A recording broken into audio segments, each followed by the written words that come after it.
signer, that signature by mark when they make an X or some other symbol. A, at least 3. B, 2. C, 1. D, none. This is an interesting one, and if you live around any healthcare facilities, you may get these calls often. Over the past 4 years, I only got one call for a signature by mark, but you do want to know, of course, how to handle a signature by mark signing, because this person is using an X or some other symbol instead of being able to write out their name. Remember, people have different abilities, and this person is unable to provide a signature. You want to be especially careful with these signings because our duty as Notary Publics is to protect the signer. So you want to make sure you're doing this correctly. Now, you're going to complete the steps as usual, all right? So, for example, just say it's an acknowledgement document. So you're going to still write in your journal. You're going to still, fill out different things like what county you're in and things like that. Now, the question here, though, is asking, how many witnesses do you need? Okay, so think about how this person is unable to sign their name, so other people have to then be witness that this is Susan Doe. This is Susan Doe signing this form. Now, this one is kind of interesting because you have to know how many witnesses are needed and what the witnesses do. During a signature by mark signing, here's what you need to know: that 2 witnesses will observe the signer make his or her mark on both the document and must sign the document as witnesses to the same. Okay? Listen carefully. 1 witness must observe the signer make his or her mark in the notary journal and must sign in the journal as witness to the same. So, on both the document and the journal, 1 witness writes the signer's name next to the signer's mark. Okay, so you got that? There's 2 witnesses that have to observe the signer, make their mark on both the document, and must sign the document as witnesses. But 1 witness must observe the signer, make their mark, and then sign in the journal as a witness to that. So with this question, because this could trick some people, during the signature by mark process, how many people write the name of the ex-signer? So see what it's asking you. It's saying how many people write the name. So again, at least 3. We could take that out. There's no 3. I didn't mention 3 people. B, 2, C, 1, or D, none. Well, there's always going to be a witness. So let's take out none. So we took out A, at least 3, and D, none. So you listen to me describe what a signature by mark signing would be. So is it going to be B or C?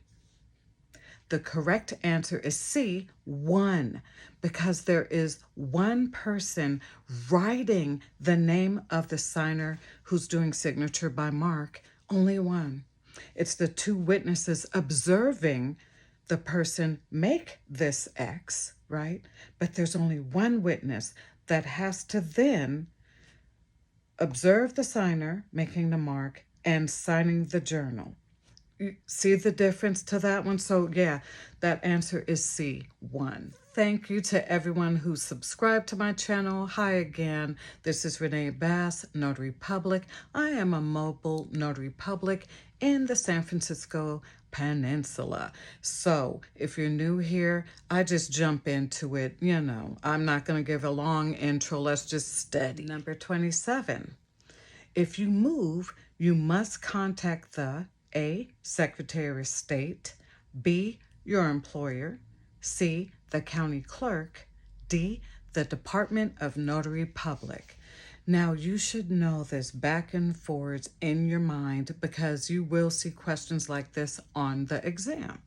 Now, I like to use process of elimination for things that sound maybe too close to what you think the answer is. So this sounds very official, right? You're talking about the Secretary of State, you're talking about the county clerk, and the Department of Notary Public. So maybe the day of your exam, you're thinking, oh, wow, those all sound so official and what a notary public should be familiar with.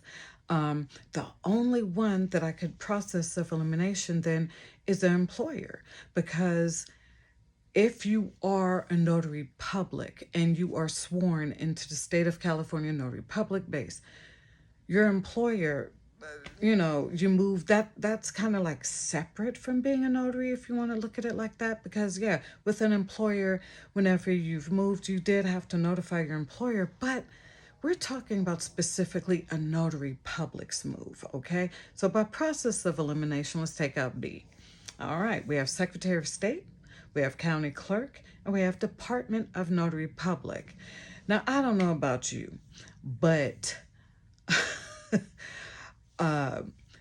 when studying, what sticks out to me is, as a notary public, you're going to hear the same entity mentioned several times. I'm looking down at my notes, by the way. So that if you move, and some people do move out of their counties and things like that, well, what you're going to do is update, of course, one of these business entities, because they need to know about your commission information, what county is now the county you're residing in, and the county that's going to be on your seal. So I'm hoping some of you are getting this. It's going to be on your seal. So guess what? Anytime you have to deal with updating information on seals and anything related to Notary Public, you're going to go to your what? A Secretary of State. So because I'm self-employed as a notary, all my business communications will be coming to my home address. And you don't have to publish your home address, of course, when you're doing business, but all of your correspondence with the Secretary of State is going to then come to your home address. If you move, especially out of county, that involves things like making sure that you file a new oath and bond, that you get another seal printed and things of that nature. So in the event that you move, you do need to notify the Secretary of State, and you have 30 days to do so. So what you need to know about that is when you do have an address change, a name change, you want to send that information to the Secretary of State using certified mail. Always certify your mail. That means going to the post office, filling out the forms. Make sure you do that. Now, if you do not notify the Secretary of State of an address change, guess what? Within those 30 days, if you don't notify them, that is a fine of $500. So connect it with that question. Know your fines. You will be fined $500 if you do not, within 30 days, notify the Secretary of State that you've had an address change. So the correct answer is A. 27 is A, Secretary of State. That takes us into question 28. If you move, you must contact the proper authority, which is the Secretary of State, within A, 1 day, B, 10 days, C, 30 days, or D, 6 months. The answer, I already said it, is C, 30 days. So keep that in your head. Because there are 30 days usually provided to you when you're responding to anything that the Secretary of State is sending you, as well as changes that are occurring with your business that you have to then send to Secretary of State. You do have a time period of 30 days to do that, so that was an easy one if you were listening to me ramble on before. 29, if you give up your journal to a proper authority, you must notify the Secretary of State within A, 1 day, B, 10 days, C, 30 days, or D, 1 month. Now, the interesting thing about this one, C is 30 days, D is 1 month. A month can be 30 days, 31 days, or on a leap year, 28 days, right? So those are very similar. Which one are we picking? I did mention this before, that a peace officer can seize your journal because the information contained in your journal is linked to a suspected crime being committed. You know, it's going to be used in one of their cases. You are to get a receipt for that journal. So your receipt can actually take up to 24 hours to be provided to you. And that's because the peace officer is actually notifying the Secretary of State of your name and that they've seized your journal. So it could take 24 hours, but stay on top of that. Make sure you get your receipt because you're going to need it. That's your proof. I want you to keep in mind that, yes, your journal contains a lot of information, people's personal information. You need to think of it like this. You need to notify the Secretary of State about this journal as soon as possible. You need to, of course, get back to work as soon as possible, providing more signatures, right? So we talked about 30 days and how 30 days is a very important number to remember. But because of the importance, are we really going to wait 30 days because of a seized journal and notifying the Secretary of State and going on with the other steps that we need to do to continue working as a Notary Public? So right off the bat, I'm going to eliminate the 30-day response. Okay, so that was C. I'm going to take out 30 days. All right. We want to move quickly, so I'm going to take out D, 1 month. We want to move quickly, so I'm looking at now what's left, A, 1 day, and B, 10 days. So for the response to this, the correct answer is going to be 10 days. 10 days just because 1 day isn't enough time. I mean, we're talking about dealing with the Secretary of State. We're talking about the processes you have to go through. So you're going to need more than 1 day. You're going to need 10. And we can find that information in our Secretary of State Notary Public Handbook. It's going to be under a government code, 8206. Sometimes you got to remember these codes, 8206. And that clearly states the Notary Public shall obtain a receipt for the journal, we talked about that, and shall notify the Secretary of State by, again, certified mail. Keep that in your head, always certified mail. And you want to provide that receipt to them within 10 days that the journal was then given to the peace officer. So you want to make sure you stay on top of something like that. It's never happened to me, so I don't have personal experience to share with you on that one. But you do have to then make sure that you're providing the Secretary of State all the information that they need. Always go to the website to download the forms directly from their site. You want to make sure you go to the Secretary of State, fill out their forms, but you do have 10 days. So our answer for number 29 is B, 10 days. Question 30. A commission is valid for how many years? A commission is valid for blank years. So let's fill in this blank. A, 1 year. B, 2 years, excuse me. C, 4 years, or D, 12 years. I like to use process of elimination for some of these because, it just makes sense. Now, a commission being valid for 1 year, when we think about that, that is fast because, again, with each recertification or recommission, you are going to take a course, either a 3-hour course if you are being recommissioned, or a 6-hour course if you're brand new, or you've let your commission slide and your time is running out and you actually need to take a 6-hour course again. So if you did that every year, that's so time consuming, right? So we're going to take out a year. We're going to take out 2 years because that's a fast turnaround to have your commission be valid. And then D, 12 years, that just sounds like a heck of a lot of time, doesn't it? That over 12 years, you're going to forget a lot of information. So, right off the bat, I'm going to go with C, 4 years. And not just that, but in a previous question, we did talk about how your commission validates, and I showed you how to figure that out. It's 4 years. You're going to always choose 4 years. That's how long your commission is valid for. So every 4 years, you have to retake the exam. Every 4 years, you're going to have to get the new commission, take it down to the county office to be filed with your bond.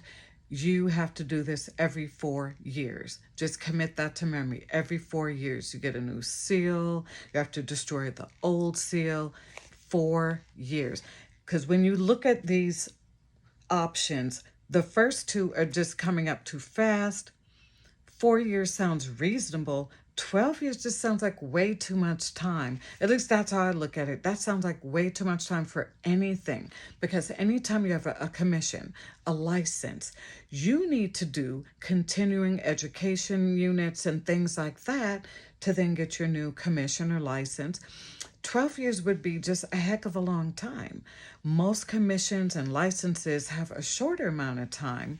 And it's not going to be a year or 2 years. That's just way too fast. But 4 is a good middle ground. Now, of course, because these options will be given to you as multiple choice, who knows what number might be thrown in there, or the question may be in a scenario. But commit it to memory, if nothing else.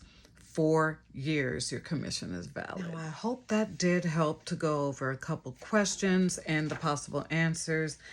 Now, let's talk about some fines. Fines are big. Fines are going to be asked of you on this exam. Like, I've taken the exam twice, and yeah, fines you will see. Let's start making flashcards. This is a great opportunity for you to make a flashcard. Okay. Start how you like, but the way I started was I started from the lower amount of fine and went up. So let's talk about the $500 fines. There are $500 fines if you fail to notify the Secretary of State of 2 changes. So think of it that way. Start memorizing like that. 2 changes. If you fail to notify the Secretary of State, that's going to be a $500 fine. The changes are name change and address change. Now, I also committed to memory that because they are on the lower end of the fines, it's like the lower things that you failed to do, like a name change. That's, in a sense, relatively minor. We're not talking about breaking a law or breaking any type. Oh, my light went out. We're not talking about breaking anything. Hold on. So what you want to look at is these 2 changes, name change, address change, will cost you $500 if you fail to notify the Secretary of State. That's how I remembered it. The next fine, $750. So $750 fines are going to be for a couple things here. So if you are charging more than the allowable fees, know your state's allowable fees. So in California, we are allowed as Notary Publics to charge $15 per signature for an acknowledgement form, for a oath. So be very, very careful about doing that. So as a mobile Notary Public, I'm going to charge a travel fee, and that's a separate line entry. You're going to make one journal entry for allowing the signature on the acknowledgement, for example. That is $15. And you need to know that. So understandably, you can't get rich charging $15 for a signature and you're driving maybe, 5-10 miles round trip for a signature. So think about it like this, that you never want to charge them more than the allowable fee, but of course you're going to charge for other things like your travel distance, okay? But if you do for some reason charge more than the allowable fee, it is a $750 fine. That's a steep fine. Failure to obtain an oath. So if you are doing an oath, and this is really important to note as well, because this has happened to me several times. When you have someone contacting you for notary services and they say, I don't know what I need. I don't know if I need an acknowledgement or a jurat. The jurat form is where you then give them an oath and they have to swear or affirm that they are the person they say they are.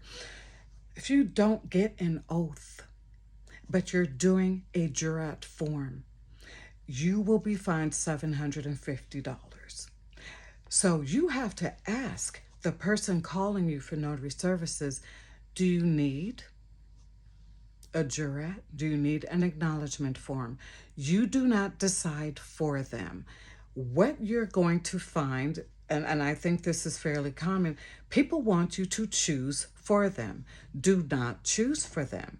Always refer them to the person or the business that is asking them to have this document notarized, because they have to then call them. Even though it seems like an extra step, don't insert yourself in that. Tell them to call and ask, do I need an acknowledgement or a jurat? And they should be able to tell them. You can also point to the language on the form and say, you can decide if you need an acknowledgement or a jurat. Please read the top of your form, because on a lot of forms it will say, you will need to take an oath. It'll have oath somewhere in that language. So they need to decide. You don't decide for them. That's very important to note. Okay. Also, there is a $750 fine for failure to complete the acknowledged certificate when signature and seal are placed. You have to double check your own work. In this field, it's interesting, especially as a mobile notary public. You can't shadow people as they're working, because of course you're dealing with personal information, you're dealing with private information, confidential information. So you are really not able to shadow another notary. Even though you're new, you're nervous, you're afraid you're going to mess something up, it's just not the kind of work that's shadowed because of privacy reasons. You want to make sure that you double check your work. Now, you have to complete your acknowledgement certificate. Look at every line on your document and make sure you have put in the date, your county, the county in which you're doing your signing. Make sure you filled everything out, because if you do not, if you fail to complete it, and again, because it's an industry where you're literally out there on your own, you're going to have a $750 fee for that signing because it was incomplete. Now, here's my tip, especially when you're starting out. This is so important. Please, please, please get membership into a notary association. There's, of course, the National Notary Association. I signed up with them when I first became commissioned, and it's really reasonable, the rates. What you want to do is when you call them, you let them know, I'm in the state of California. I'm trying to make sure that this acknowledgement form is complete. Do what you have to do to make sure you didn't miss anything in your signing, especially the first few signings, because different documents might confuse you, the language might confuse you. Always call for backup, because you're not going to have somebody that you can ask, hey, is this correct? Can you check my work? Doesn't work like that. There are some jobs where someone is, you're shadowing them and they're able to give you feedback. But in this field, you need to get assistance from something like the National Notary Association, NNA for short, and let them know what state you're calling from and what you have a question about. So you always have backup. There's also books that you can carry with you, because I'm in California. I have the California primer. It's a small book, but it has so much information in it that I will see during the signings. So here it is. It's very small, as you see, and it fits in your notary bag, doesn't take up too much room. And what this primer does is let you know. So here's a good example. It's letting you know what the fines are for failure to obtain a thumbprint. So there's a lot of information in here that can help you out. It also talks about the different notary acts. So I bought this in a bundle, and again, it's reasonable, especially when you're just starting out. It's very reasonable, but I bought a bundle of books, and this one I keep in my notary bag. Just want to show it to you quickly because yeah, $750 fee for failure to completing an acknowledgement certificate. So you'll find information in this primer. You can also call the NNA hotline. Know their hours. I have that programmed in my phone. Know their hours. Tell them what state you're calling from. And you're going to be nervous, but just tell them this is my first signing. I want to make sure I'm doing this correct.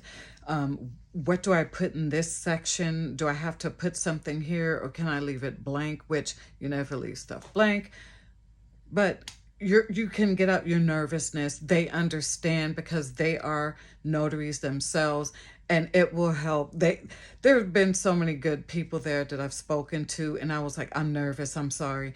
And they understand, so they're like, oh, you're good. We're here to help. Da, da, da.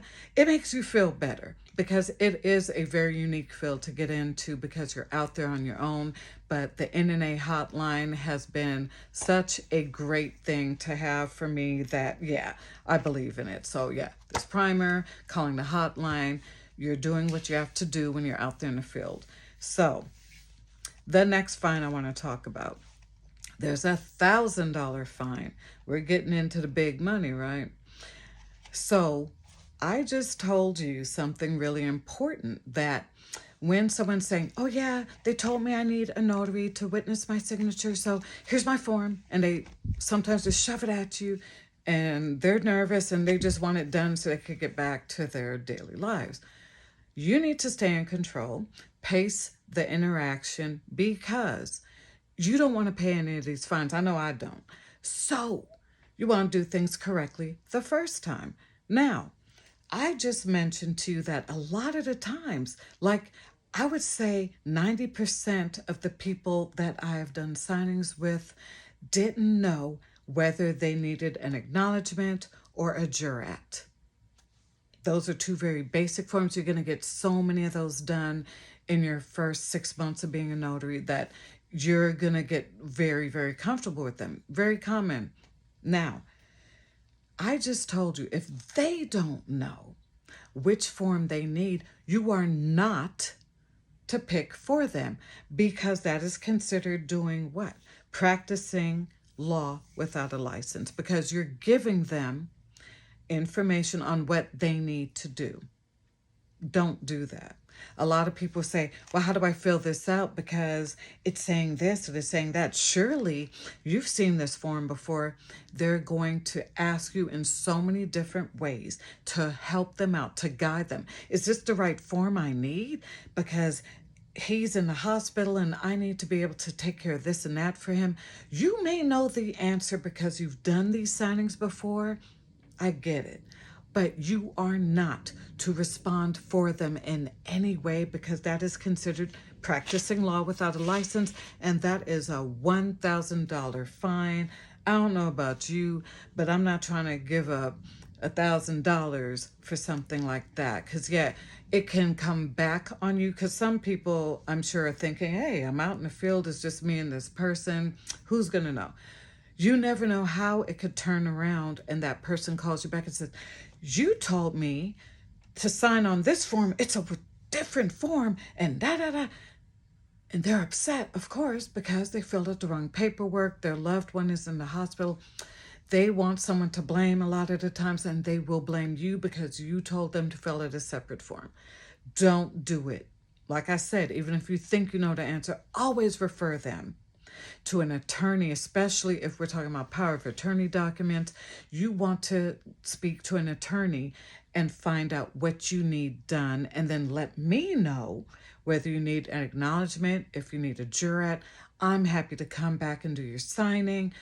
That's the correct response when somebody is trying to pressure you. And not just that, if they're really giving you a hard pressure. I need this done today.